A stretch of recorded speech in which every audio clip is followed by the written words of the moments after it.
The halls of Ridgemont High hadn't changed. Same blue lockers, same clanging bells, same posters peeling off the walls reminding students to be kind. But for Helen, everything felt different. It was her first Monday back since her birthday, and Joan wasn't waiting by her locker like usual. Of course not. She didn't even go here anymore. But her absence echoed louder than any presence ever had. Helen kept her head down and walked faster, trying to outrun the lump in her throat. She passed by their old lunch table. Empty. The place where Joan once launched a grape across the table and blamed it on Stephen. Where they used to laugh so hard they cried. Now it was just still. In biology, Ms. Klein handed back quizzes. Helen had gotten an A, but there was no one to nudge under the desk. No best friend to whisper, "Show off." By lunch, she considered hiding out in the library, but her stomach was louder than her pride. She slipped into the cafeteria line, eyes scanning the tables like a soldier mapping enemy territory. That's when she heard it, behind her, near the soda machine. "Wait, is that the Helen?" a girl whispered. "Yeah, Joan's ex-best friend," another replied, snorting. Helen didn't turn around. She just froze. Ex-best friend?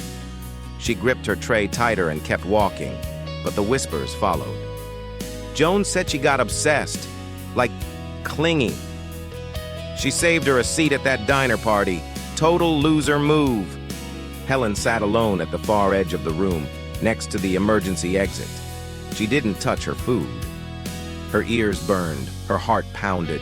She had spent weeks thinking something was wrong with her, that she had done too much, or not enough. But now she realized Joan wasn't just drifting.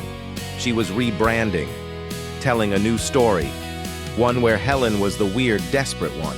Helen slammed her juice carton shut and stormed to the girls' bathroom, locked herself in a stall, sat down on the closed toilet lid and stared at her shoes.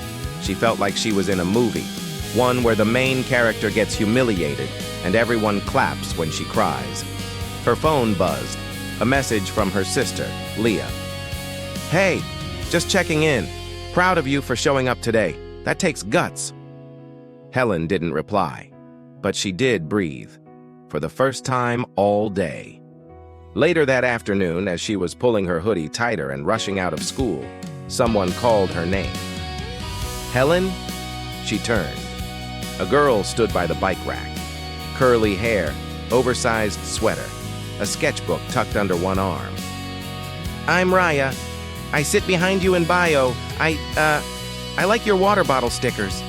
Helen blinked. "Thanks. You looked like you needed someone to say something normal today. So, hi." Helen almost laughed. The kindness felt surreal. But in that second, something shifted, a flicker of warmth in a day that had felt frozen. Maybe the story Joan told wasn't the end. Maybe Helen could write a new one, even if it started with just a sticker compliment from a stranger. Thanks for watching. If this video gave you something to think about, share your opinion in the comments, and don't forget to like and subscribe. Stay tuned for the next episode.